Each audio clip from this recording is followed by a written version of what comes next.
No, no estaba Ahora. grabando, me distraje. Perdonen. Es que estaba con lo de Humberto. Buenas noticias. Para Okay. algo bueno. No se grabó para algo bueno. Vamos allá entonces. Porque ahora sí estáis viendo la pantalla, ok. Entonces, volvemos aquí a Yves Klein, aunque parece que a Gabriela no le gustan mucho las esculturas estas inmateriales, entonces quiere boicotear la clase. Entonces, volviendo allá. En esta... Lo que pasa es que no se ve nada. Entonces, No sé, si no se ve yo lo nada estoy porque es viendo. inmaterial. Yo lo estoy viendo. No, no se ve porque es inmaterial. No se puede hacer esa broma porque con los problemas de internet ya todos estábamos empezando a preocuparnos. Bueno, sí. Pues es en Nueva York, pero aquí es un drama. Entonces, esta propuesta que, bueno, se trataba de una escultura inmaterial como la de Garau y adicionalmente se constituía como una performance, consistía en lo siguiente: el artista pintó el espacio de la galería y con pintura blanca, y después estableció que la venta de la obra iba a ser a través de estos cheques que veíamos antes, ¿no? Estos recibos en los que el artista ponía por precio 20 lingotes de oro por cada una de estas zonas de sensibilidad pictórica inmaterial, que es como las denominó, ¿no? Entonces aquí vemos en el exterior de la galería y vemos también al artista en el espacio de esta escultura inmaterial, y a la derecha vemos a la galerista junto a una vitrina en blanco, bueno, en blanco no, en vacía, ¿no? Dice Yves Klein, me di cuenta que las pinturas son solo las cenizas, ¿no? que al final él, como artista más interesado en el concepto que en la formalización de la pintura, como tal, le interesaba explorar eso, los límites materiales de la obra de arte, y fue un artista también muy reconocido por asociar al arte una estética y una experimentación de carácter ceremonial, ¿no? Casi religiosa, ¿no? De hecho, estas ventas de estas zonas inmateriales tenían una segunda parte, y es que el artista propuso que cualquier persona que adquiriera una de estas obras tenía la posibilidad de, o bueno, él los invitaba a quemar el recibo como tal, ¿no? De hecho, es lo que vemos en esta imagen a la derecha. Los coleccionistas, en este caso Michael Blankford, que era una persona asociada a un americano en el ambiente de Hollywood y tal, lo hizo, o sea, acompañó al artista al Sena, y como parte de esta prolongación de la obra de arte, los 20 lingotes, el artista se reservó 10 de ellos y otros 10 fueron lanzados al Sena, ¿no? Mientras el coleccionista quemaba este recibo, y de la experiencia y de la obra de arte no quedaba nada más que esta fotografía testimonial, ¿no? Lo interesante es que no solamente la propuesta del artista es arriesgada y bueno, trata de tantear los límites del arte, ¿no? Sino que el coleccionista como tal se encontró pues muy satisfecho con esta experiencia, ¿no? Y dice, este es un testimonio de él, que dice: sumamente impresionante. Ninguna otra experiencia en arte iguala en profundidad de sentimiento a esta venta de esta zona de esta escultura inmaterial. Evocó en mí una sacudida de autorreconocimiento y una explosión de conciencia del tiempo y el espacio, ¿no? Porque quizá no llama tanto la atención cuando nos paramos a pensar en este tipo de obras el hecho de que existan, pues porque en la naturaleza del arte siempre está esa experimentación, ¿no? Sino que lo que puede chocarnos más es que haya personas susceptibles de adquirirlas, ¿no? De comprarlas. Aquí os traigo esta cartoon de Pablo Helguera que dice, juega con el doble sentido de objeto, de object en inglés, ¿no? Y dice, yo siempre colecciono arte conceptual caro porque para mí el arte, como el dinero, no es un problema, ¿no? Y bueno, tenemos que partir de esa premisa, ¿no? Que el coleccionista de arte es una persona que en principio no tiene problemas económicos, ¿no? No se ha democratizado ampliamente el coleccionismo como para poder pensar que al coleccionista que pagó esos 15.000 euros por la escultura de Garau le haya significado un gran sacrificio en su estilo de vida, ¿no? Sin embargo, os traigo hoy alguna propuesta que va más en la línea de la democratización del coleccionismo. Y bueno, es que los coleccionistas privados al final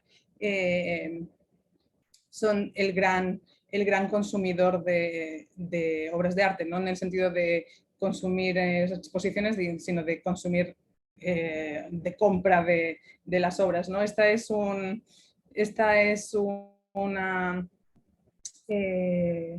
report de la Feria de Arte de Art Basel, que elabora desde hace un par de años, junto con un banco, y que trata de dar visibilidad, pues eso, al mercado del arte que está acompañado de muchísimo secretismo, ¿no?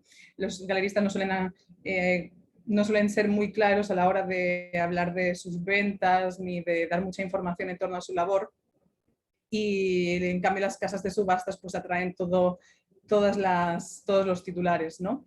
Entonces, esta feria de arte, que es probablemente la más importante, si no la más importante a día de hoy, trata de ofrecer algunas visiones sobre el mercado del arte, ¿no? Y vemos aquí que de las personas que adquirieron, o sea, que el perfil de entes o personas que coleccionan arte contemporáneo está mayoritariamente representado por los coleccionistas privados, ¿no? Que suponen este 72% del quórum. Mientras que si atendemos a instituciones privadas o museos locales, locales, nacionales, internacionales, no suman mucho más de un 10%, ¿no? Es decir, esto se traduce después también en una importancia del sector privado, de los coleccionistas privados, en el desarrollo no solamente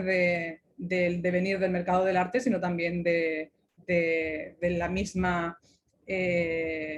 mismo fenómeno del arte, ¿no? O sea, sobre todo en Estados Unidos, que tienen estos museos que están encabezados por estos boards, ¿no? En Europa es un poco diferente porque normalmente los museos están encabezados por figuras asociadas a la institución pública, pero en el caso de Estados Unidos y de Norteamérica en general están encabezadas por privados, ¿no? Y bueno, eso determina también la preeminencia de los artistas, la exposición de un tipo de obras y demás, ¿no? Es decir, la economía del arte es una área que no estudiamos lo suficiente y que es, además de compleja, sumamente importante en los vínculos, ¿no? que hoy en día pues encontramos en la visibilidad o no de tanto algunos artistas como algunas corrientes del arte, ¿no? Entonces, siempre presente este mismo report, ¿no? En este caso, da una visión de cuáles son los canales por los cuales se producen la mayoría de las ventas, ¿no? Y encontramos que el 81% está encabezado por los galeristas, frente a un 54% de las... Claro, esto... Claro, nada, o sea, estaba pensando que, claro, que esto no es complementario, sino que habla a nivel de o sea, no es como el anterior, ¿no? Que se suponía de un total, hay como la división porcentual, ¿no? En este caso es un tipo de gráfico diferente. Lo que, bueno, sabemos todos que la mayoría de las canjeos de obras se producen en el marco de galerías y de casas de subastas, ¿no? Y la preferencia por ellos no me sorprende. Lo que sí me resulta sorpresivo es la presencia del canal de Instagram, ¿no? Que se convierte en una de los canales por los cuales los coleccionistas prefieren hoy en día entablar contacto y adquirir obra. Y eso me parece algo que se intuía, pero que este report lleva a la importancia numérica, ¿no? de este canal, ¿no? Eso es lo que me parece más llamativo de este reportaje, ¿no? Mientras que en esta última gráfica lo que tenemos aquí es la importancia, es decir, dentro de las ventas realizadas por los galeristas, ¿no? O sea, ese 81% de ventas que se ha producido en el contexto de galerías, ¿cuáles han sido, en este caso, pues el modo en el que los futuros coleccionistas han adquirido la obra, ¿no? Mayoritariamente, aquí hay la comparación entre el año 2019 prepandémico y el año 2020 en plena pandemia, ¿no? Y las transformaciones, sobre todo, que se han visto en la importancia de los eventos online, ¿no? Y de los canales de venta online. Pero quizá lo que os quería hacer notar más de este gráfico es la importancia de los encuentros presenciales y cómo esos encuentros presenciales, ¿no? Que pueden ser en el contexto de ferias de arte, de hecho ese es el gran atractivo de las ferias de arte, ¿no? Esa mezcla de turismo, eventos de alto standing y diversión, ¿no? Esta es una fiesta patrocinada por Gucci y junto con Snapchat, en la última Art Basel Miami Beach que se produjo, la misma donde se vendió la banana de Catalan. Y en estas fiestas, además de dar glamour y diversión a las ferias, ¿no? También se producen las alianzas de imagen que entre objetos del mundo del lujo que más, en el que están más interesados eso, las firmas de alta costura y firmas, yo qué sé, de relojes, por ejemplo, ¿no? Otro lugar donde se producen esos encuentros, esos intercambios, ¿no? Casi que podríamos hablar de la compraventa en este contexto de relaciones, un poco en la línea del arte relacional, ¿no? Donde lo importante es ese encuentro, esa coincidencia en un lugar, en un momento, ¿no? Están obviamente las inauguraciones de las exposiciones de las galerías, ¿no? Esta es una inauguración en Gavaudan, que de hecho, si os paráis a pensar, las galerías promueven un promedio de una galería, hay una exposición al mes. No es porque no se traten de exposiciones que no les generan demasiado trabajo, porque no, cada vez las galerías tratan de poner en valor todo el tema de la curaduría y de la novedad de sus exposiciones, sino porque son sobre todo las inauguraciones y los eventos que puedan realizar en el contexto de la exposición lo que produce el momento justo para que se realicen las ventas, ¿no? Y cuando logras atraer a los coleccionistas al espacio de la galería. Y por último, quizá uno de los eventos que podemos relacionar con este espectáculo del arte contemporáneo, la subasta de posguerra y arte contemporáneo de Christie's o de Sotheby's, entre las casas de subastas más importantes, se dé el encuentro perfecto, ¿no? de esta voluntad de de participar para ver y ser visto, ¿no? Y de hecho os traigo una curiosidad relacionada con la pieza que veíamos en la clase anterior, este Leonardo da Vinci, ¿no? Que fue subastado y se ha convertido en la obra de arte más cara hasta el momento vendida en el contexto de una subasta y por lo tanto con números públicos, ¿no? Esta obra de arte que por supuesto no es ni de posguerra ni pertenece al arte contemporáneo, sino que estamos hablando de Renacimiento italiano, fue vendida en una noche de posguerra y arte contemporáneo en Christie's. ¿Y por qué? Pues porque es el momento en el que se dan cita los mayores inversionistas y las personas con mayor margen de puja que la casa de subastas tiene entre sus clientes, ¿no? Entonces, cuando se trata de dinero, el criterio de exposición puede ser cancelado, ¿no? Como se verifica de este hecho. En este caso, siempre en Christie's, si no recuerdo mal, porque me lo está tapando mi imagen, tenemos también la subasta de este Jeff Koons. No se trata de la pieza más cara vendida en una subasta, se trataría contrariamente de este conejito que ya habíamos visto en alguna de nuestras clases, este Rabbit del 86, es la pieza hasta el momento vendida por un mayor valor de un artista vivo. Artistas muertos suelen dar precios más altos, pero artista vivo sería la pieza más cara. Entonces, lo que es interesante en el contexto de estas subastas, ¿no? Que nos permiten entender y conocer un poco mejor cuáles son los parámetros en los que se mueven estas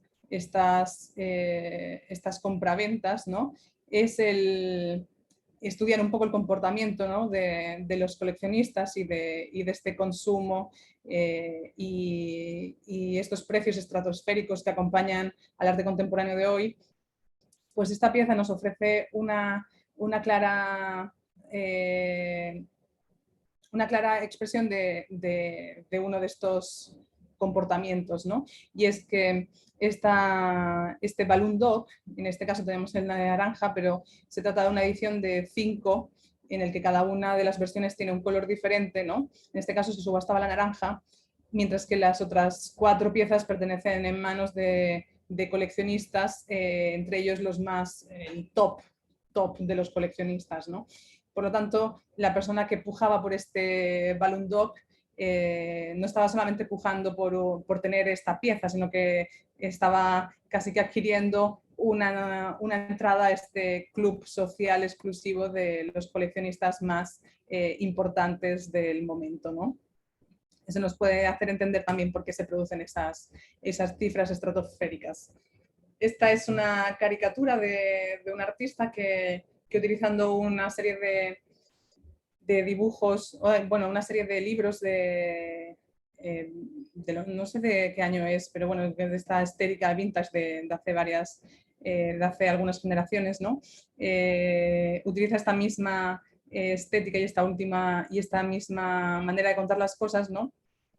Para hacer, bueno, esta mirada un poco cínica al mundo del arte, ¿no? Y en este caso este mismo Dog Balloon, ¿no? Le sirve para esta simpática caricatura. También esta es la obra que ha escogido el economista Don Thompson, que es uno de los principales expertos en lo que es la economía del arte, ¿no? Que ha tratado de descifrar para el público general pues, cómo se producen estas dinámicas, ¿no? Asociadas al mercado del arte. Entonces, de hecho, aquí ofrecía una de la que es su visión de por qué se producía ese alto valor en la venta de esta obra. Siempre en el contexto de exposiciones recordaréis este acontecimiento, ¿no? Cuando en medio de una subasta en Sotheby's, en este caso, al fijar el precio final de esta obra de Banksy, de Girl with Balloon, apenas terminó la subasta, pues se produjo este momento inesperado para todo el mundo.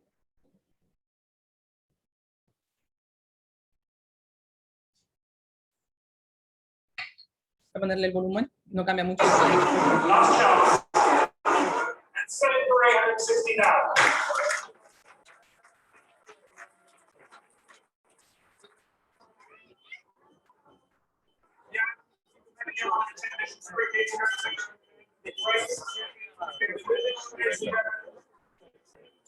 Aquí se llevan con toda prisa la obra, de hecho fue algo completamente inesperado, pero revalorizó la obra en el mismo momento de su venta por no se sabe cuánto. Cuando la vuelvan a subastar se conocerá, pero seguro ha quedado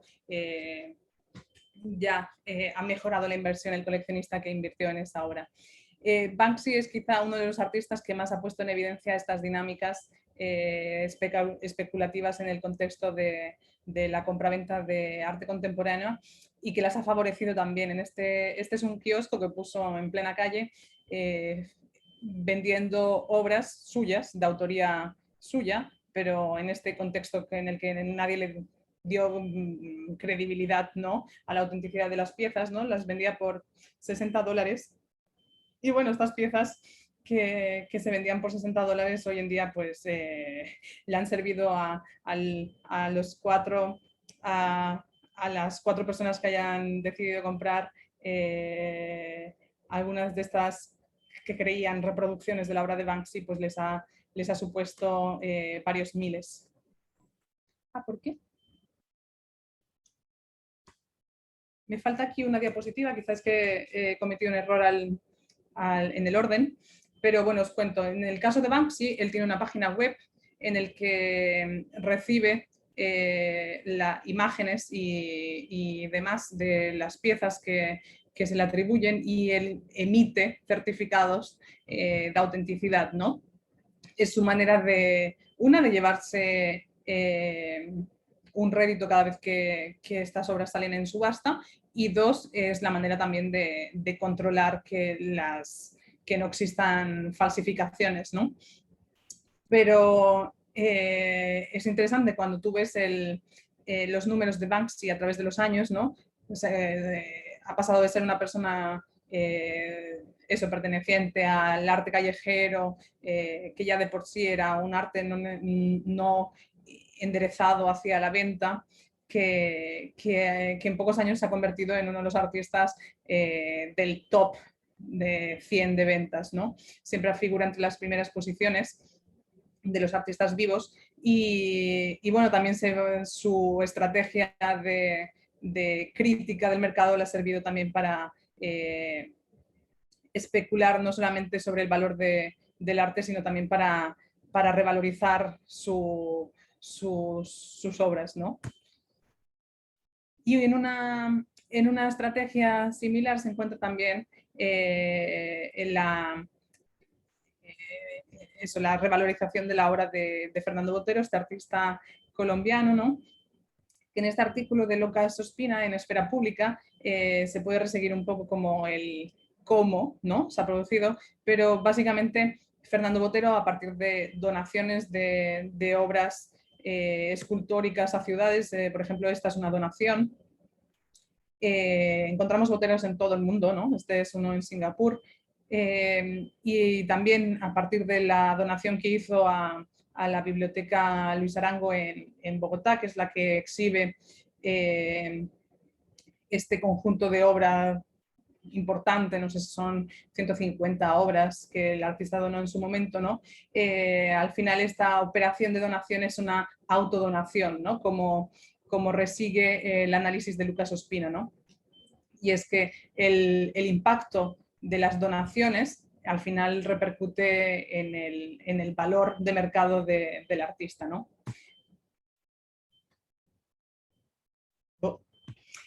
Este artista lo habíamos visto la semana pasada, era el artista que pedía el feedback a su exposición, ¿no? En aquella exposición con palmeras y que también tenía una formalización en una página web, ¿no? Este artista que está vinculado pues al arte al NetArt y que también veíamos la semana pasada, elaboraba en el contexto de una feria esta propuesta, ¿no?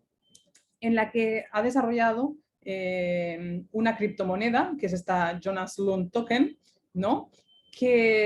Cuya venta autoriza al coleccionista a influenciar la carrera del artista, en una visibilización categórica del poder del coleccionista en el devenir de un artista, ¿no? En la visibilización y en la importancia que pueda adquirir, ¿no?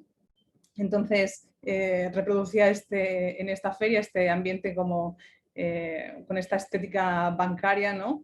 Y aquí podemos ver uno de estos recibidos o uno de estos cheques, no sé muy bien cómo lo ha titulado el artista, ¿no? Y este panda es una de las obras que ofrecía siempre en el contexto de este proyecto, que también tiene su propia página web y ofrece a todas las personas interesadas pues, la adquisición de Jonas Land Tokens. Y hoy en día, esta relación entre el mercado y la carrera de los artistas no finaliza digamos, con el periodo de vida del artista en cuestión, sino que se ha extendido la representación ¿cómo se dice en español? Estos states que son, ahora se me ha escapado. Aquí está, ¿no? Estas sucesiones de artistas, ¿no? Entonces, una de las principales galerías a nivel internacional está Hauser & Wirth, que aunque son suizos, tienen sedes en diferentes ciudades, en lo que este economista Don Thompson llama las galerías Uber, ¿no? Porque parece como que se desplacen allá donde hace falta o donde pueden encontrar a los coleccionistas, ¿no? En esta uberificación de la que él habla. Es una de las galerías que más visibilidad da a esta distinción entre artistas en vida y estas sucesiones, ¿no? Y si os fijáis, los números son bastante cercanos, ¿no? Los artistas en vida que representa son unos 57, mientras que las sucesiones que representa son 36. Y esto tiene repercusión en la carrera post vida de los artistas, ¿no? Este es otro Artún de Pablo Helguera, en el que vuelve cómico esta situación, ¿no? Podemos preguntarnos cuál es la influencia, ¿no? de estas sucesiones, ¿no? Y en el caso de esta artista india, esta mohamedí, tenemos un análisis de una crítica española que se llama Elena Vozmediano. Es una de las críticas más interesantes desde mi punto de vista, que escribe para El Cultural, pero tiene también su blog, tú que lo veas, ¿no? Que es donde publica algunos artículos más libres en los que sigue como curiosidades, ¿no? Donde da espacio a sus curiosidades, y en este caso reseguía la carrera de una artista desconocida hasta el momento de su muerte, ¿no? Que esa es una de las cosas que se puede ver en el mercado artístico de hoy, ¿no?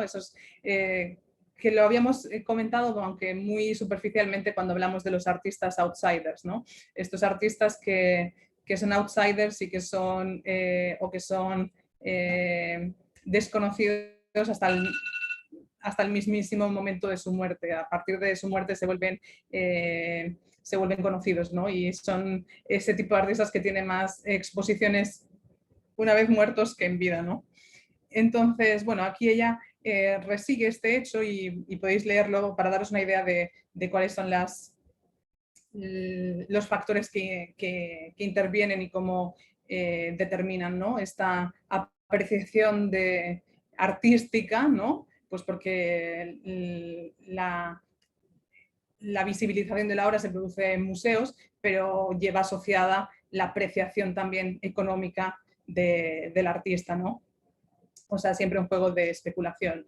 Y en este contexto, Quizá la obra que más escándalo ha suscitado recientemente es esta obra de este artista Beeple, que se vendió en Christie's, que últimamente se lleva todos los titulares sensacionalistas, con esta obra que se llamaba Every Days, los primeros 5000 días, ¿no? Que esta es la obra, o sea, esta es la imagen que más se ha compartido, ¿no? Pero básicamente es la reunión de 5000 imágenes, ¿no? Que el artista elaboró como un ejercicio diario durante 5000 días de eso, de dibujo, ¿no? Él, como tal, no se definía como un artista como podamos entenderlo nosotros, ¿no? Sino que más bien es una persona que viene del mundo del diseño gráfico.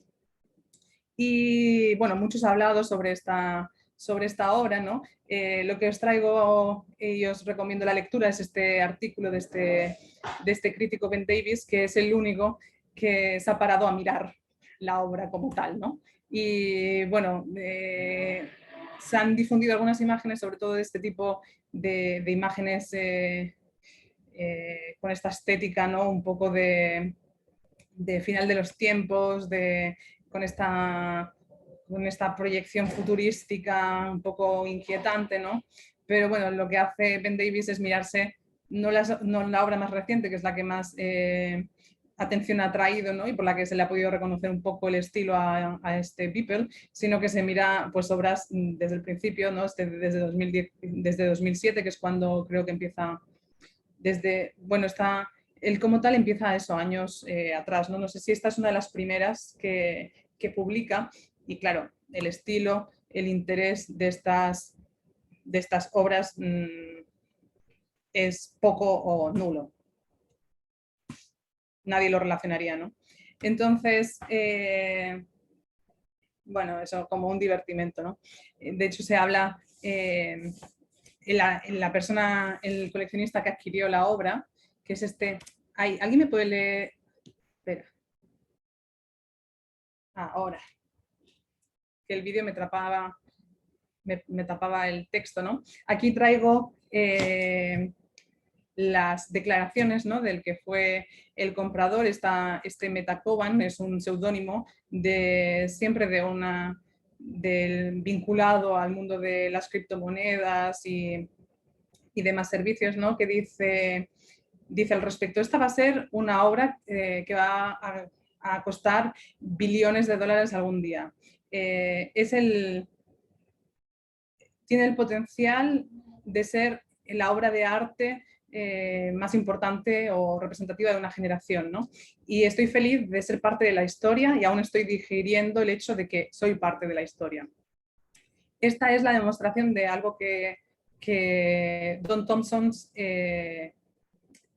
a lo que Don Thompson pone nombre, ¿no? Que es esta economía comportamental, ¿no? Por la cual aquí, más que la adquisición de una obra de arte, este Metakovan parece haber adquirido un papel en la historia, ¿no? Y es probablemente lo que le empujó a comprar esta obra, porque, o sea, histórica como tal, se verá en el futuro si se le da esa importancia en la historia, ¿no?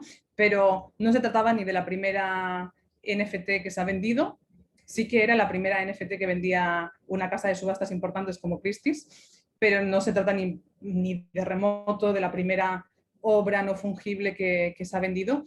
Y bueno, el valor artístico es lo que en general hasta el momento ha tenido principal importancia en el papel que se le da a las obras de arte en el contexto de la historia del arte, ¿no? Pero bueno, es como muy fácil de comprender en esta declaración, ¿no? La intención del artista, o sea, del comprador, ¿no? Lo que sí me llamó la atención es que en este caso fuera la primera obra de arte que subastaba Christie's, que se podía vender, o sea, que se podía adquirir con criptomonedas, porque aunque el precio está especificado en dólares, el comprador lo pagó en criptomonedas. Eso sí es algo que hay que hacer atención, pues porque sí que establece una nueva dinámica en lo que es la economía, ¿no? de este nuevo mercado del arte en el contexto de Internet, ¿no? Y bueno, ¿qué es una non-fungible token?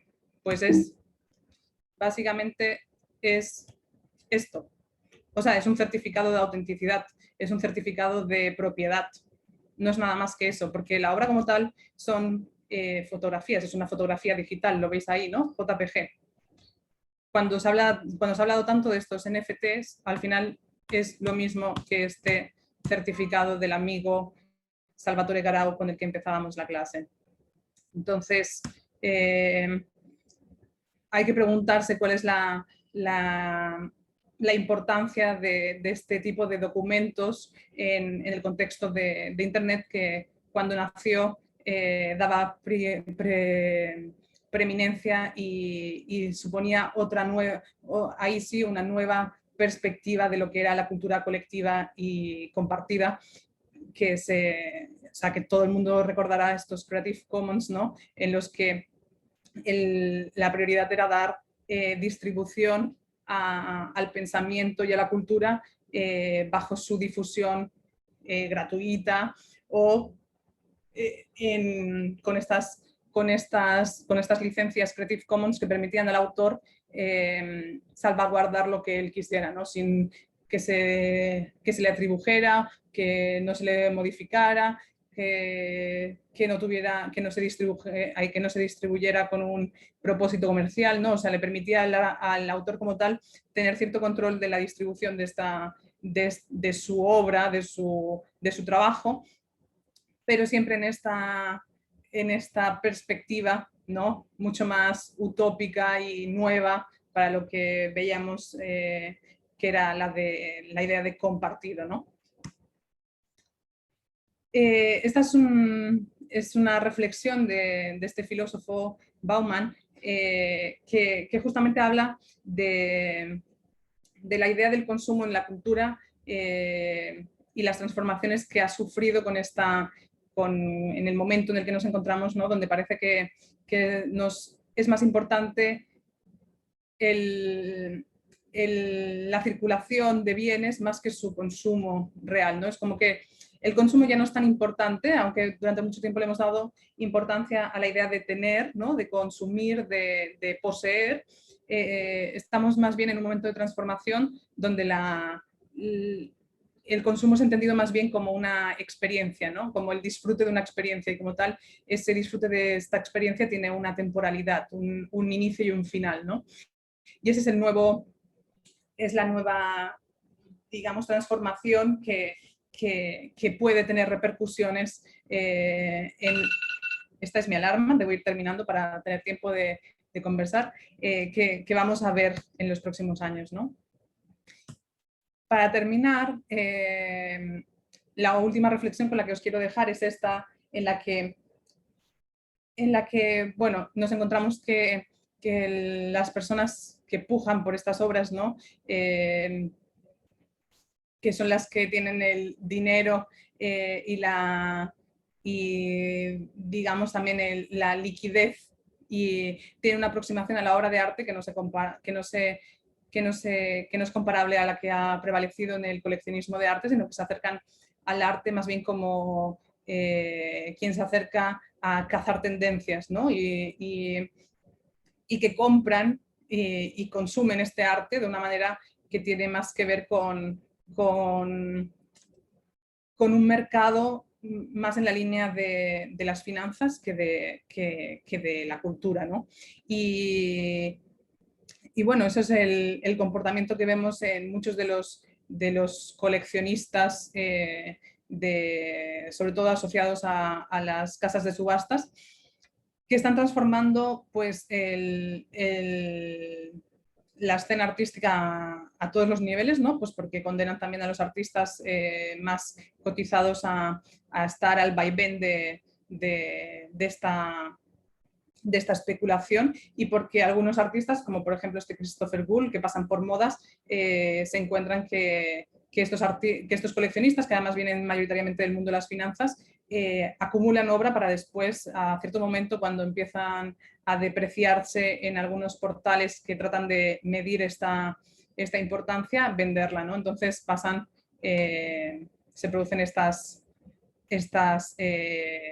vaivenes, ¿no? En la cotización, y como si estuviéramos hablando de un mercado de valores, ¿no? Y el reflejo de esto se ha visibilizado con la aparición de estos espacios de almacenaje, ¿no? Este es uno en Harlem que goza de cierta... es un caso especial porque Estados Unidos tiene estos territorios especiales, ¿no? Y este es formaría parte de uno de estos, ¿no? Son espacios dedicados a la conservación de obras de arte que probablemente hacían falta, pues porque muchos coleccionistas no disponen en sus hogares de las condiciones necesarias de conservación, ¿no? Y además, pues, el espacio que requiere, pues, un coleccionista en forma puede estar acumulando eso, cientos, miles de obras, ¿no? Entonces, estos espacios, estas facilidades de espacios han permitido dar una solución, pero sobre todo evidencian, de hecho tienen hasta sus propias salas, ¿no? De exposición, por si una tarde quieres ir a ver tu Picasso, pues pides cita y te lo cuelgan. En cualquier caso, evidencian una nueva perspectiva, ¿no? Pues porque muchas de estas, la mayoría, contrariamente de estos espacios de almacenaje, se encuentran en zonas libres de tasas, ¿no? De manera que los coleccionistas, este patrimonio de alguna manera está en paraísos fiscales, ¿no? No son paraísos fiscales pues porque son zonas de transición, pero como tal están sujetas pues a otro tipo de régimen de impuestos, ¿no? Y os dejaba un artículo de esta... de Ito Steyel, no me venía el nombre, en el que ella casi que como una provocación habla de que probablemente hayamos llegado al momento en el que el arte por fin es autónomo, pues porque en estos espacios de almacenaje ya no es necesario ni que sea expuesto, ¿no? Por primera vez el arte no tiene por qué ser visto, por primera vez el arte no tiene ningún tipo de responsabilidad y de compromisos con nada, ¿no? Ni con el artista, ni con el coleccionista, ni con los países de los que va de impuestos, ni nada. O sea, hemos llegado, decía ella, a la autonomía final de la obra de arte. Y hasta aquí la presentación de hoy. Digamos que con esto termino la que ha sido la asignatura, ¿no? Pero no quiero dejaros con este sabor de boca un poco amargo, ¿no? Pues porque cuando uno habla del mercado y estas especulaciones siempre se siente que estamos ante, no sé, ante algo completamente superficial y banal, ¿no? Os traigo una reflexión final de Alfredo Jarr, que me gustaría que vierais completa, os voy a dejar solamente unos minutos para que os llevéis otro final. Creo que aquí está.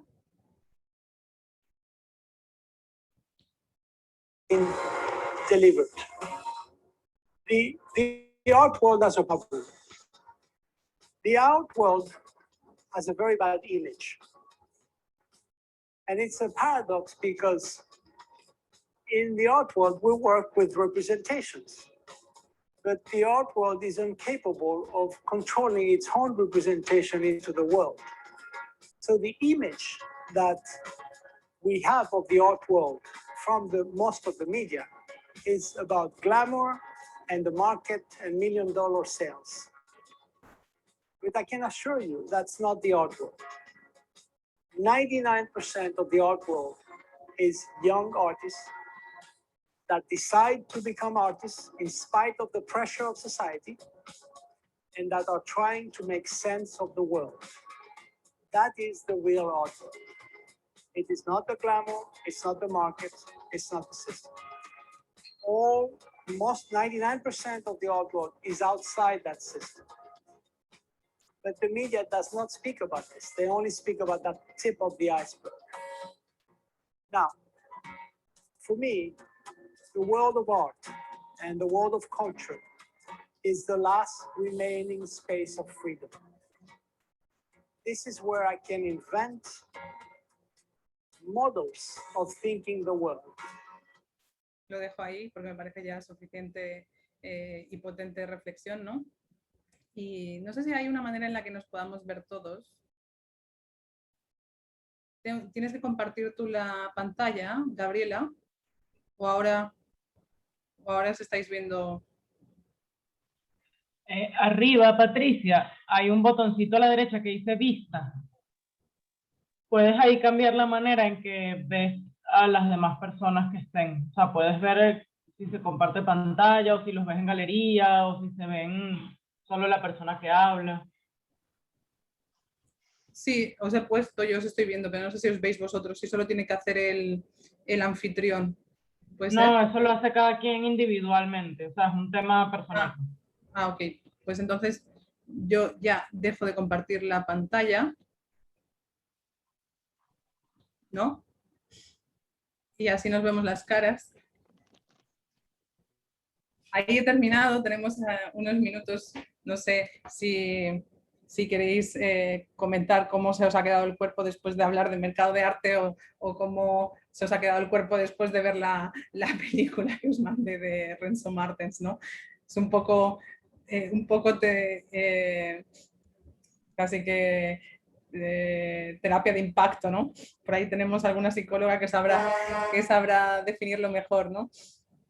Pero bueno, espero que al final todo este ruido, porque al final muchos de los titulares que acompañan eso, todo lo que ocurre en el mercado del arte y el arte contemporáneo en general, pues suelen tener este sello sensacionalista de muchas personas, inclusive periodistas culturales, ¿no? Como veíamos al principio, que escriben sobre el hecho sin conocer bien, digamos, desde la mayor de las ignorancias, ¿no? Y bueno, que tengáis herramientas, mi intención con esta asignatura ha sido que tengáis herramientas tanto de discurso como de análisis de algunas dinámicas, ¿no? Especialmente es fácil de verlo en lo que atiende al mercado, ¿no? Esta economía comportamental es en la que está detrás de muchas de las decisiones completamente irracionales que ocurren en el mercado del arte, ¿no? Y bueno, nada, espero vuestros comentarios. Contarme. ¿Alguien se anima? Si no, empieza Gabriela por contarnos qué le dijo Humberto. Sí, bueno, hablé con Humberto y él dice que quizás podemos entregarte, si tú estás de acuerdo, que igual te va a llamar el miércoles. ¿Me escuchan? Sí. Él dice que podríamos, quizás, si tú estás de acuerdo, entregarte el miércoles y entonces en lugar de entregarle las notas del 18, se ponen tú y él de acuerdo para entregárselo un poco después, por unos temas que me explicó con la universidad, porque el tema es que él ya no le reporta directamente a la sala, sino a la extensión de educación de la propia universidad. Y es allí como digamos que los tiempos son restringidos, pero se relativizó con algo que me contó, que te comentará. Y en ese caso, si tú estás de acuerdo, podríamos entregarte el día miércoles para que, previo a la concertación de ustedes, ya tú le entregues las notas un poquito más allá del 18, ¿no? Que era lo que originalmente estaba previsto. Sí, por aquí me escribía también y me decía eso, que podíamos atrasar un poco la entrega. Pues si os parece bien, eso establece, si es el miércoles, a ver, déjame ver el calendario. Entonces estaríamos hablando de que yo debo entregar la evaluación el miércoles 23, ¿no? Entonces digamos que tenéis hasta, puedo reservarme eso, 3 días full time para leer vuestros trabajos y preparar las evaluaciones y digamos que tenéis hasta el domingo 20 para entregármelas. ¿Os parece bien? ¿Verdad? ¡Qué emoción! Menos mal. Qué bueno. Sí, Entonces, yo me hasta el pongo domingo contenta. 20. De hecho, ya lo contemplaba. Lo que pasa es que yo sé, porque siempre he sido de las que entregaba al final, que si te dicen que tienes hasta el domingo 13, pues quizá entregas el 14, ¿no? Entonces, como yo he sido de las que siempre entregaba de últimas, pues sabía que mejor os adelantaba la fecha de entrega para después daros a última hora ese margen de un día, día y medio.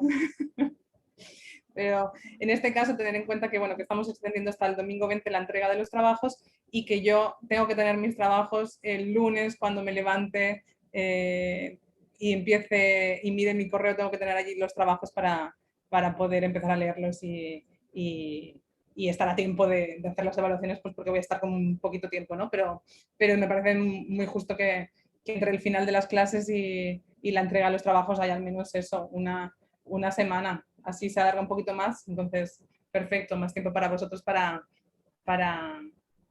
bueno, para mediros con el papel en blanco. Manifiéstense, dando las gracias. Yo te doy las gracias. No contarme. Ambos. Oye, Yo gracias quiero, por todas las clases. Buenísimas todas, excelente. Aprendimos mucho. No, y yo quiero gracias un de poco verdad también por vale. las clases, estupenda. Esta ha estado súper interesante, todas. Claro, habéis sido un poco los conejos de Indias, ¿no? Porque no, estas clases es la primera vez que las doy, entonces he tenido como que improvisar un poco o sea, el cómo las organizaba, ¿no? El cómo establecía esos pequeños,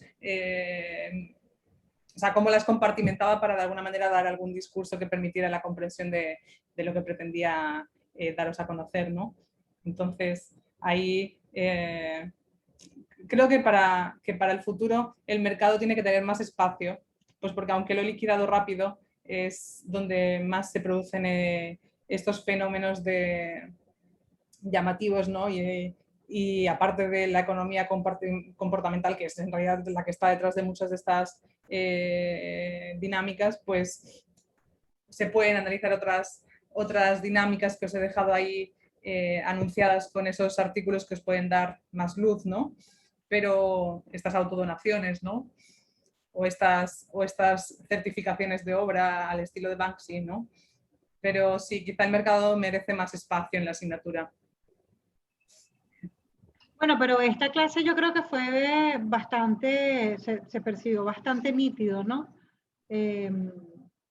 A mí me sorprende, y bueno, pero esta afirmación final, al final, ahora, reivindica lo que pareciera como extraviado en un principio en ese universo inmenso de un mercado segmentado, con actores muy estratégicos, pero bueno, prevalece la naturaleza misma del arte al final, ¿no? Más allá de las pretensiones de inversión, ¿no? Sí. Es decir, No sé se si reivindica. termina, perdón. No, eso, que se termina por reivindicar inevitablemente, aunque siempre existe la suspicacia, el valor tácito verdadero, auténtico de una obra de arte, ¿no? Sí, no sé si os fijabais, el vídeo está en el canal YouTube de Vogue, ¿no? Que es esta revista de moda. Entonces te encuentras una reflexión de este tamaño en el canal más inesperado, ¿no? Entonces, digamos que las nuevas tecnologías traen traen también sorpresas buenas, ¿no? Que es que los canales influyen al tipo de público al que llegas, entonces que alguien que es, o sea, que quizá no tiene interés, o sea, que nunca va a ir a una exposición, pero se compra la Vogue y todas las semanas se encuentra ahí un artista como Jar, ¿no? Que le deja, o sea, que cuanto menos le deja una curiosidad para que se acerque a este mundo, ¿no? Entonces, no hay que ver con suspicacia todo lo que tiene que ver con esta nueva intersección con las nuevas tecnologías, sino que o sea, también tiene sus cosas positivas. De hecho, por falta de tiempo, al final no os he hablado de esta, os voy a enseñar ahora, de este canal, de este no es este canal, hay varias iniciativas en lo que tiene que ver con la democratización del coleccionismo, ¿no? Pero os quería hablar de esta que he descubierto. ¿Estáis viendo la pantalla? Rafael Rosendahl. Sí. Pues este es uno de los artistas que está vendiendo, o sea, que saltó, es el curador de aquella exposición que veíamos el otro día, ¿no? Y él, sus primeras obras con las que ganó bastante notoriedad eran estas páginas web. Esto es una página web que él vende por un valor normalmente de unos 10.000 euros o dólares, no me acuerdo. Y bueno, son estas páginas web con estas imágenes abstractas, ¿no? Pero con todo el boom de los NFTs ha empezado a vender esto, que es una imagen, no sé cuál es el formato, pero o sea, es un GIF quizá, o sea, una imagen con movimiento, los está vendiendo pues con este boom de los NFT, pues mira, ha alcanzado el valor de 247.000 dólares, ¿no? Que esta es otra de las sin razones de este nuevo paradigma del mercado del arte bajo la influencia de las NFTs. Esto y esto, o sea, la experiencia que va a tener el coleccionista va a ser la misma, la propiedad, bueno, es decir, son obras diferentes, ¿no? Pero más o menos os da la idea de que es lo mismo. Y la propiedad no queda cuestionada porque la página web tienes también tu propiedad, igual que te lo da también este certificado NFT, pero el precio de 10.000 dólares por esto y de 247.000 dólares por esto no se entiende, o sea, es fruto de esta locura que está viviendo este espacio, pero si queremos añadirle más irracionalidad al asunto, tenemos esta gente que se llaman Sedition, que lo que hacen es vender obras de arte digitales o sea, abiertas. O sea, bueno, esta en realidad es una edición de 5.000, dice, ¿no? Y mira el precio. 20 dólares. Entonces, lo de la propiedad es como algo tan...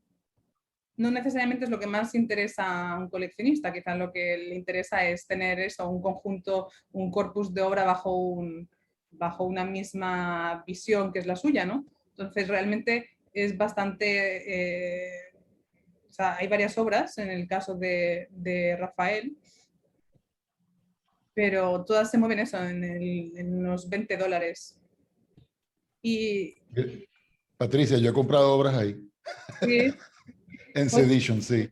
Y la ves en la televisión, y claro, mi apartamento es mínimo, entonces es perfecto, porque lo pones en la televisión y es una obra que va cambiando permanentemente. Y tú la pones de tal manera que vas comprando 2 o 3 obras y ellas van rotando una tras la otra. Y bueno, la verdad que es entretenido. claro, y la experiencia que tienes tú es eso, es a través de la pantalla. Decides, yo también, yo creo que yo estoy por comprarme también alguna y lo que más me gusta es la idea de la televisión, ¿no? Porque siempre me ha parecido no me gusta, ¿no? O sea, es como que la televisión cuando está apagada es un mueble feo, ¿no? Entonces ponerle una obra de arte como que lo convierte en algo deseable, ¿no? Lo reivindica. Sí, exacto.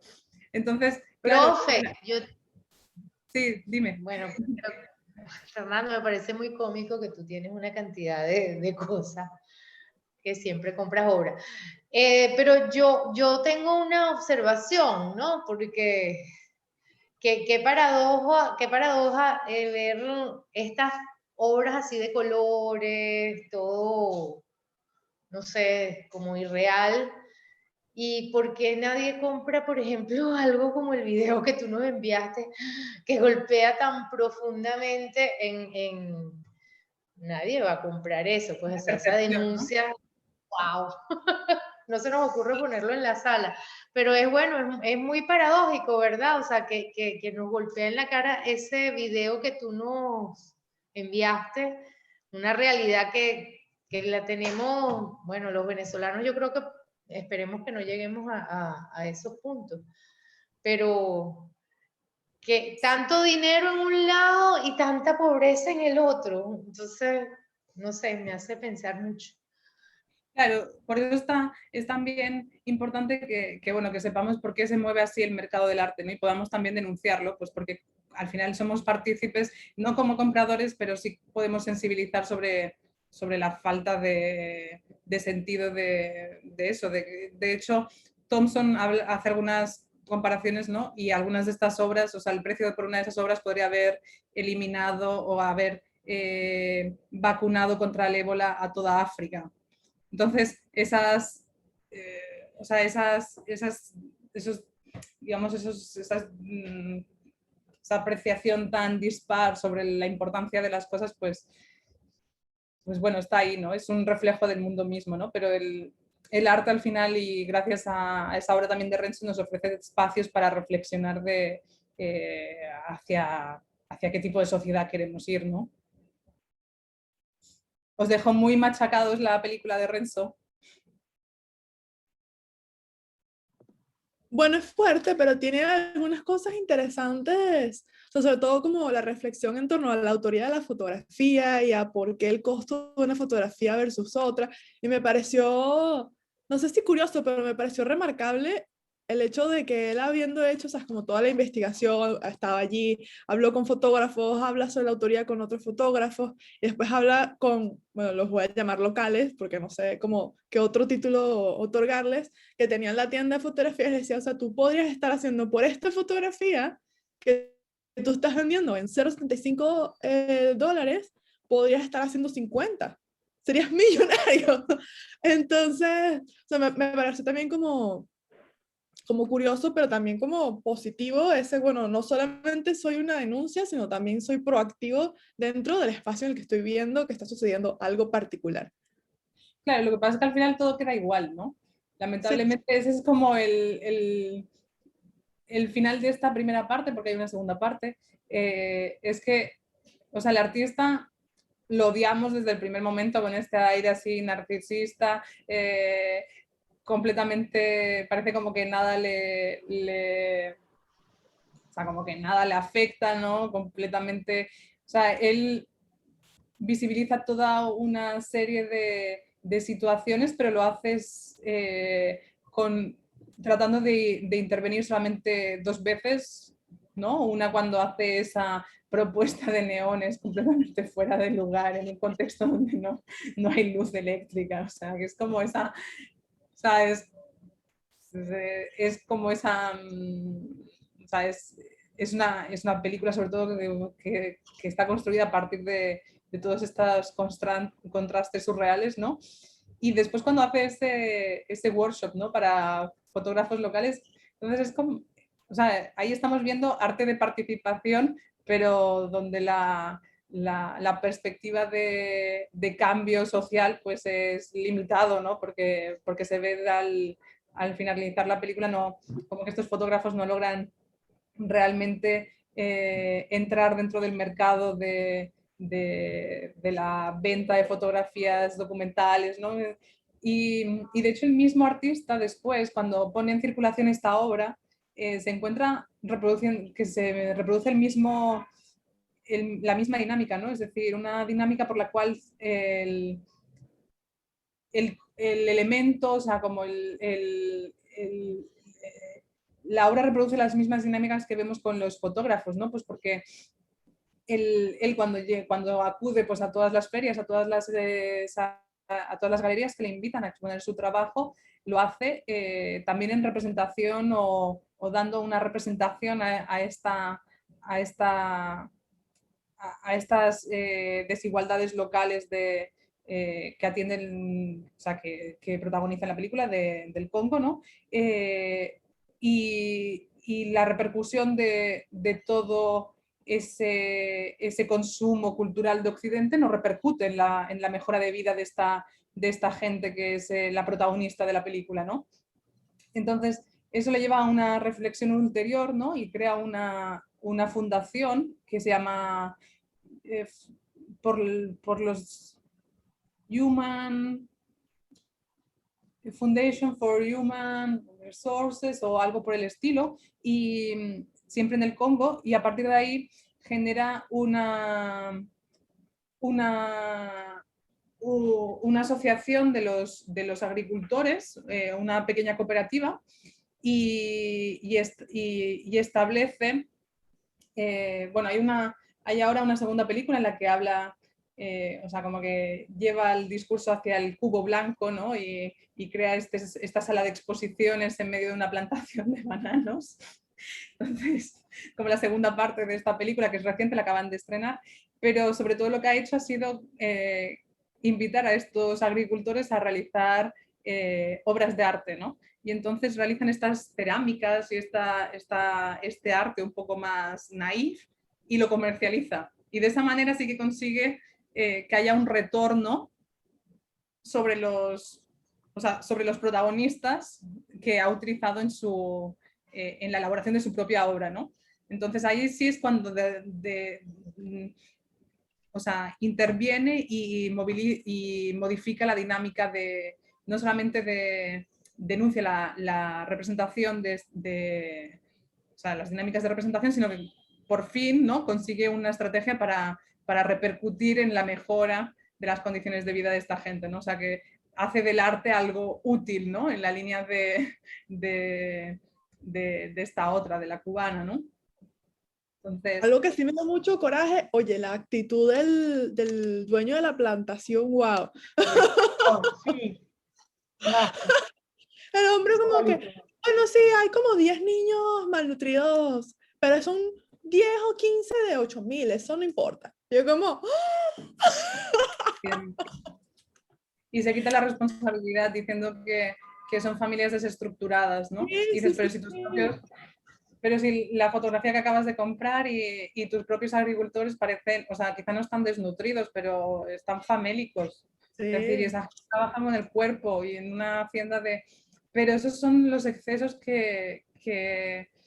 bueno, que cada vez que se denuncia el capitalismo, siempre como esta misma cancioncita, ¿no? Pero es la visibilización de qué es necesario para que tu banana cueste 20 céntimos. Pero es que además, Patricia, esta es una dinámica y un discurso, claro, ahí en la película es como muy evidente y muy crudo, ¿no? Pero en el mismo día a día, aquí en la gente, ay, sabes, esa gente vive así porque le da la gana, porque no estudian, porque tú dices, ya va, pero es que salir de un círculo de pobreza no es tan fácil como que, ay, me voy a sentar a estudiar para ser un profesional, o sea, eso no funciona así, entonces se pone toda la responsabilidad de la culpa, es decir, si tú eres un pobre y te estás muriendo y tus hijos te están muriendo, es todo culpa tuya y tú fracasaste, porque mira, yo sí lo logré, y la gente no está tomando en cuenta que el punto de partida que puede tener otro individuo no tiene nada que ver con esas situaciones, entonces al final es eso ha sido como una de las grandes excusas para perpetuar un sistema, o sea, que beneficia a unos y a costa de otros, ¿no? Mm. Y es muy triste, porque se repite en general en todo, o sea, no solo en esa situación, eso sucede aquí, o sea, uno lo tiene ahí cerquita, pues, y de unos países con otros, o sea, tiene como varias escalas además, Sí. y es muy fuerte. Lo que pasa es que y yo creo, un poco contestando lo que dice Gladys, a nadie le gusta que le digan estas cosas, ¿no? Porque a mí me gusta mi computadora y mi teléfono y, ay, mire qué rico el postre que me comí, no quiero que me estén diciendo esas cosas feas que mejor las ignoramos y ya. Es más bonito, o sea, tener un fondo de colores así, porque, bueno, Ya. es duro, pues. Pero es importante que también haya artistas que se dedican a ofrecer. O sea, al final lo más interesante de Renzo es que aunque hace una propuesta completamente que nos pueda parecer fuera de mente, ¿no? Está aportando una perspectiva completamente nueva, ¿no? O sea, explota tu pobreza. O sea, tú eres pobre, pues si la gente tiene que sacar provecho de tu pobreza, pues que seas tú, ¿no? Y esto, ahora se me fue lo que quería decir, ¿no? Pero sí, o sea, Por eso aquí la gente lo hace. Yo he conocido personas que se justifican de cosas diciendo, sabes, es que yo vivo en Venezuela y no puedo y todo es muy difícil. Y son personas que en realidad pueden hacer las cosas, pero explotan ese recurso a su favor. Claro, no es el mismo nivel, pero todo el mundo lo hace. Igual se podría decir, por ejemplo, que la comunidad judía ha explotado mediáticamente todo lo terrible que pasó con el Holocausto, y hay como 3 millones de películas sobre eso.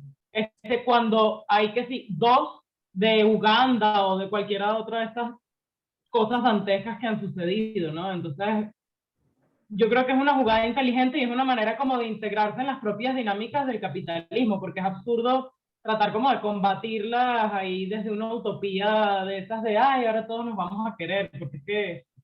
Sí, que es al final que eso es lo que quería que os quedara, ¿no? Que este arte relacional, cuando hablan del arte relacional o lo hablan en este sentido como muy conciliador, ¿no? Como todo es bonito, vamos a hacer que aquí todo se... Pero la realidad es mucho más compleja y precisa de muchísimos artistas que aporten eso, como Renzo, otras perspectivas y que esa imagen inexistente de la que hablaba Jar, ¿no? Que no ocupa los periódicos porque ha perdido vigencia, porque ha perdido interés, o porque ya la hemos visto tantas veces como ocurría con Warhol, ¿no? Que la hemos visto tantas veces que ya no nos impacta, pues, o sea, que haya otras maneras de pensar la representación, ¿no? Y en eso el arte sigue ofreciendo pues el espacio de experimentación y de reflexión que más allá de las diferentes tendencias, de los diferentes intereses de los artistas, pues sigue siendo ese lugar donde se genera reflexión, ¿no? En torno a la representación. Entonces, larga vida a ese tipo de arte más crítico, ¿no? Totalmente. Ay, perdón. No, pero yo lo veo, o sea, por ejemplo, a mí me parece de una crítica feroz que apunta a diferentes, digamos, protagonistas, incluyendo los mismos afectados en el Congo. O sea, a mí me parece genial, a mí me gustó enormemente, es tremendamente duro, pero al final da en la médula. Si eso se hubiese convertido exclusivamente en un documental más, bueno, sería eso. Resulta que hay un performance, una estructura interior en el material que juega con las representaciones, que da, digamos, en aspectos fundamentales de un continente verdaderamente maltratado históricamente, no sé, en tiempos inmemoriales. Sí, a mí me parece, me gustó muchísimo. Tendría que ver el segundo para ver si no hace del segundo un recurso, que ese es el gran problema en este momento, ¿no? Creo yo que hay momentos donde la gente encuentra como una fórmula y ya empieza un poco, no llamaría una simulación, pero a veces encuentras como, sí, ciertos recursos, ¿no? Desde el punto de vista de la representación de ti mismo, ¿no? Pero me parece de un tremendismo exprofeso, disruptivo, que rompe, digamos, ciertas categorías y bueno, y por supuesto cumple con el cometido de la denuncia, ¿no? Eso que tú acabas de decir, que me parece uno de los mensajes más interesantes, es decir, bueno, si otro va a explotar tu pobreza, explótala tú. Y en vez de estar haciendo fotos de matrimonio, coño, toma esta niñita famélica y claro, rompe allí, incluso cuestiona qué pasaría, ¿no? Es decir, cómo lo percibe aquel que también sufre de la pobreza cuando ve una oportunidad. Es muy, muy cínico y muy, eso, asesta como un golpe a la conciencia en diferentes aspectos, ¿no? Y no ofrece soluciones, o sea, Mágico. exacto, es decir, aunque ofrece otra manera de hacer, no cae en esta idea de he arreglado el problema, ¿no? Pues porque lo más importante del arte es que tampoco nos dé las cosas hechas, ¿no? Es decir, tratamos a veces como de que piensen por nosotros, pues porque pensar por uno mismo a veces es muy cansado, ¿no? Te pone dentro de toda una serie de dilemas éticos, o sea, de preguntas existenciales, entonces a veces es como más, o sea, no, te apetece ver simplemente algo que no necesariamente te pone delante de todas estas preguntas, ¿no? Pero esos 10 minutos que le puedas dedicar a un tipo de obra de este tipo, que quizá no es bonita, que quizá no o sea, tienes que llegarle desde el concepto y no desde la presentación, pues, o sea, te llevas algo adicional, ¿no? Que es eso, un pensamiento que te acompañará después, ¿no? Una posición, o cuanto menos unas preguntas, ¿no? Claro, las preguntas que nadie se hace. Porque cuando cuestiona, por ejemplo, lo de los logos de todas estas estructuras de organización con respecto a la pobreza y el tema de la marca y el posicionamiento, ese Y lo dice gran claramente, cartel de marquesina con luz de neón y tal, es al final también, a mí me parece que le tira durísimo también a todas esas compañías históricamente de fotografías documentales y el tema del mercado de la imagen de la pobreza. O sea, yo creo que él se mete en varios planos allí con mucha gente, ¿no? En Venezuela también pasaba, cada vez que había protestas, llegaban todos estos periodistas de la región, ¿sabes? A tomar, o sea, llegaban allí con sus máscaras de gas, ahí preparados como nadie, pues porque llegaban con los medios ya de que los traían de casa ¿sabes? Y tomaban quizá la fotografía más que representaba mejor la protesta, ¿no? Después. Entonces, o sea, en la visibilización de todos estos problemas y todo lo que tiene que ver también con la noticia es donde se ven más esta lucha por la imagen y por la visibilización de las Por la cosas. representación. Y por la representación. ¿Sabes? O sea, Por Jack Nicholson lo decía ejemplo, claramente. hasta el fotógrafo Sí. mismo, en medio de la Que la batalla, batalla hay del algo sur heroico defiende. y hay algo de cinematográfico.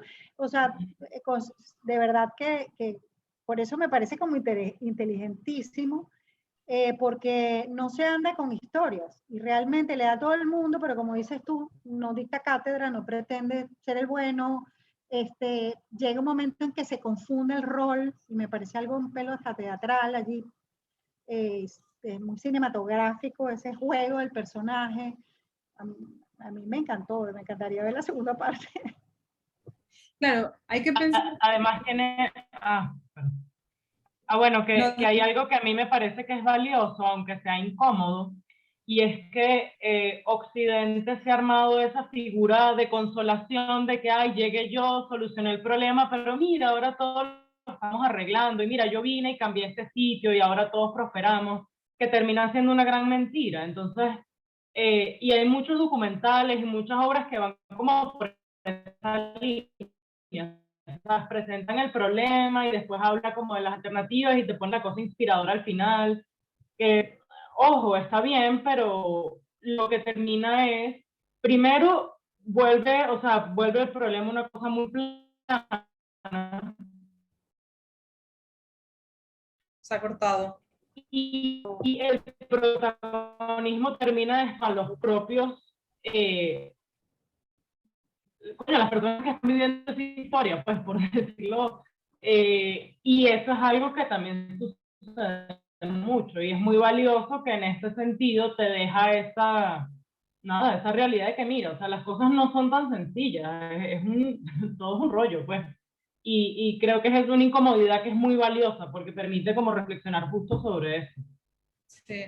O sea, lo que habrá que inventar es el nuevo Sedition, pues para este tipo de propuestas, para que tengan financiación y para que consigan pues a veces los recursos que necesitan para que sigan existiendo.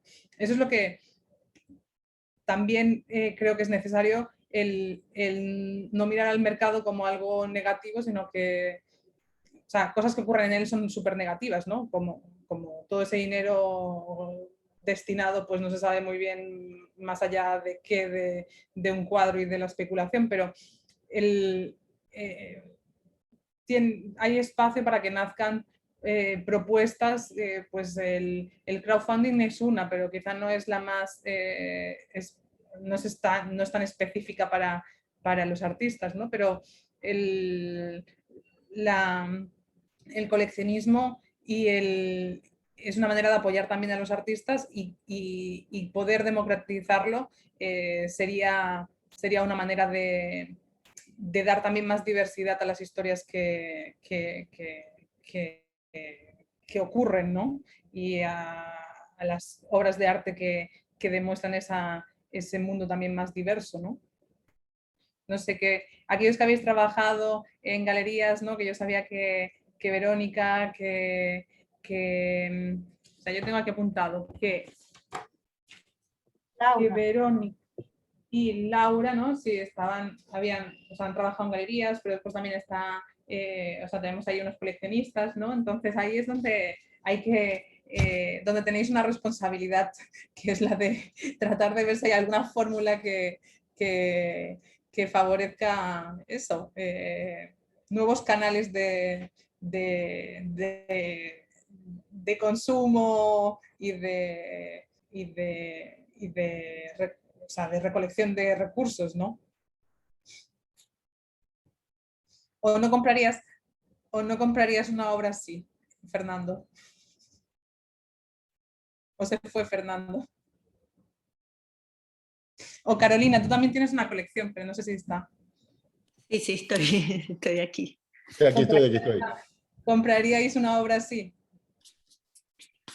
Sí, la compraría. Pues, Si me gusta.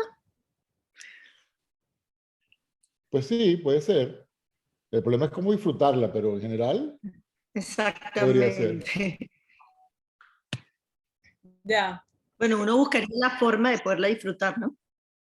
O sea, a mí me encanta este arte, pero es verdad que ponerme una foto de una persona famélica en casa, pues que quizá no necesito ese recordatorio diario digamos, de que el mundo es un lugar hostil, ¿no? Es decir, sí, después está el ver cómo cada uno de estos artistas o sea, esteticiza un poco la cosa para volverla un poco más comercial, ¿no? Que de alguna manera, o sea, también es un problema lícito, ¿no?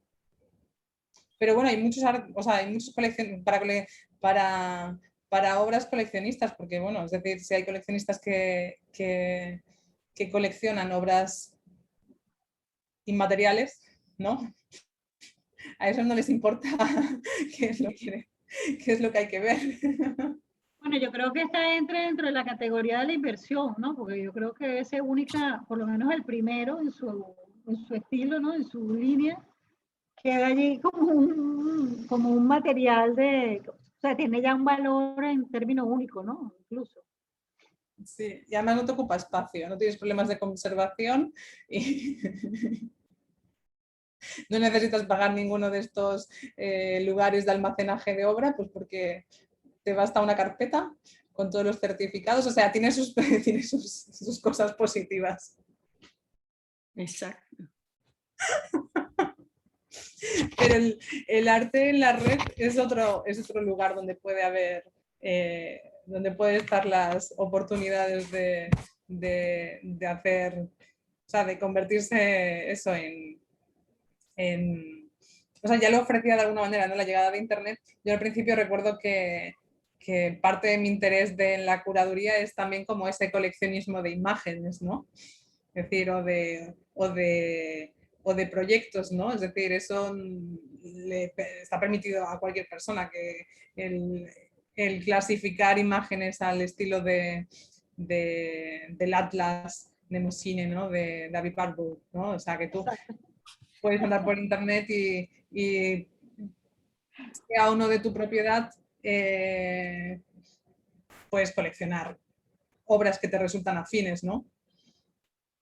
Entonces, bueno, eso son, o sea, son maneras de experimentar también y de el arte, ¿no?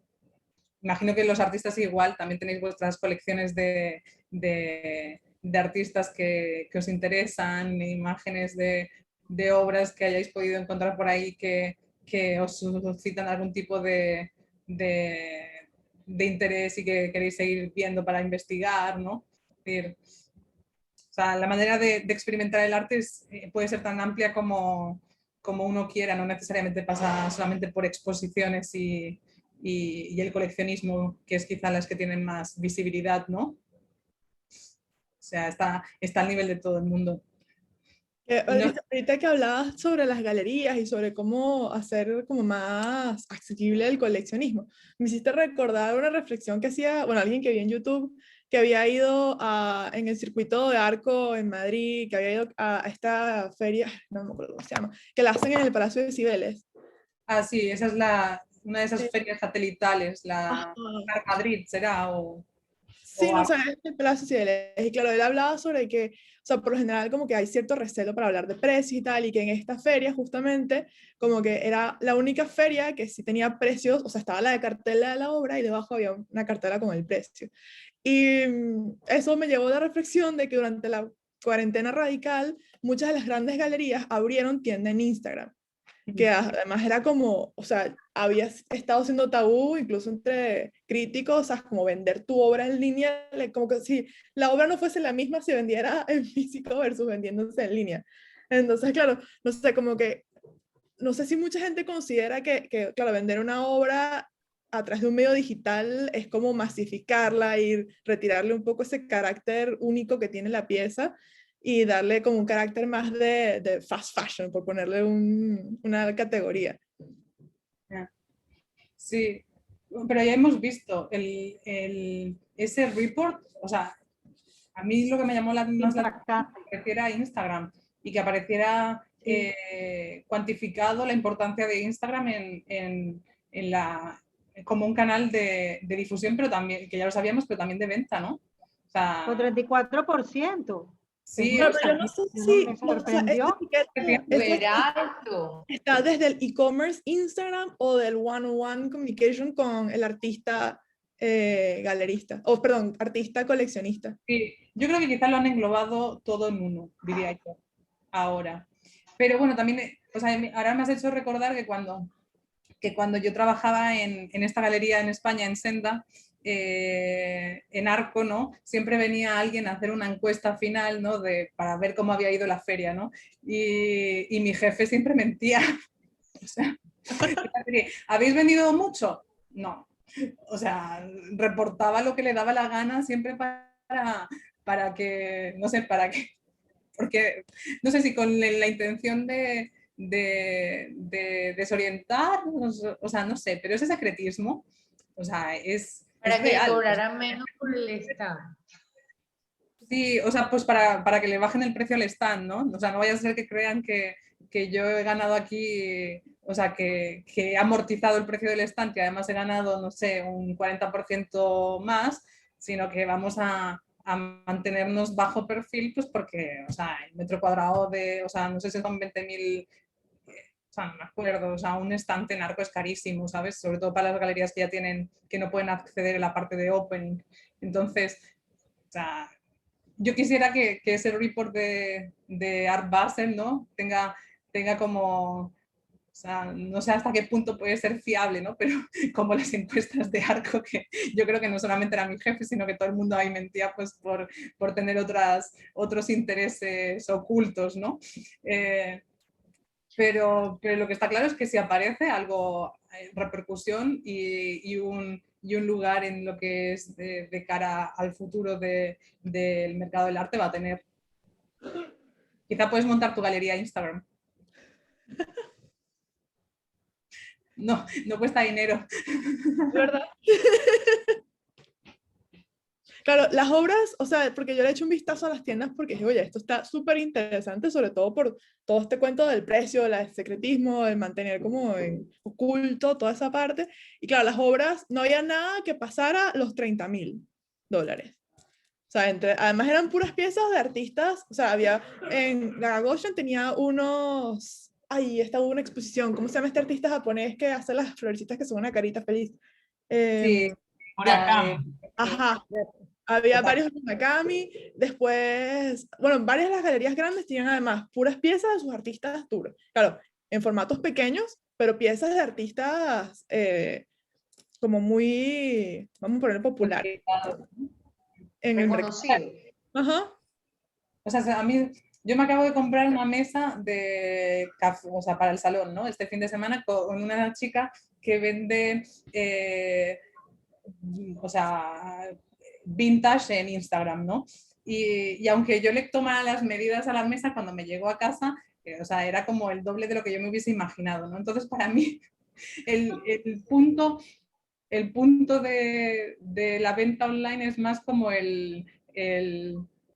o sea, el precio, pues porque yo no sé hasta qué punto sin ver algo te atreves como a pagar una cifra muy alta, pero también es como la capacidad de visualizar lo que tú estás comprando en su lugar después en tu entorno, ¿no? Pues porque, o sea, una mesa de café, pues es eso, es decir, es una mesa de café y me habrá costado X, ¿no?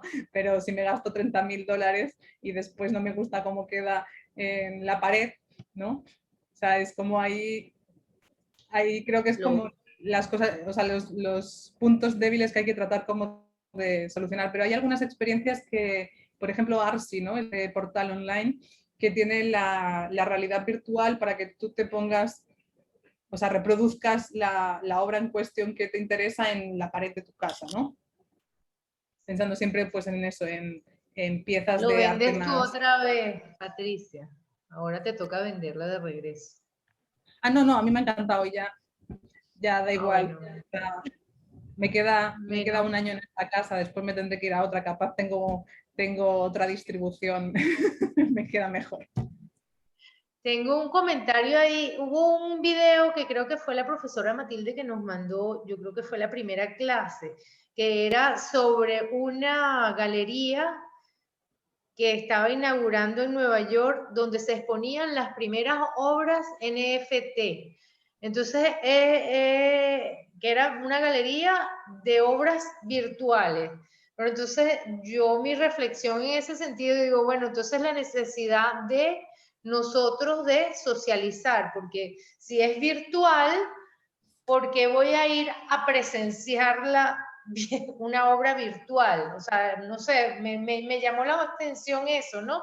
Como la necesidad del ser humano de ir a ver, de ir a estar, ¿no? La presencia, porque no es como una contradicción, ¿no? O sea, voy a ir a una galería a ver obras virtuales. Es que Bueno, para mí eso tiene que ver con la legitimación. O sea, Exacto, con una experiencia que legitime eso como obra de arte, ¿sabes? No como una imagen digital que puedes ver en pijamas en tu casa, pues, aunque sea, es decir, es como ir al cine o ver la película en tu casa, pues. Creo que es un tema más de una experiencia. Bien. Sí, Pero de código de legitimación.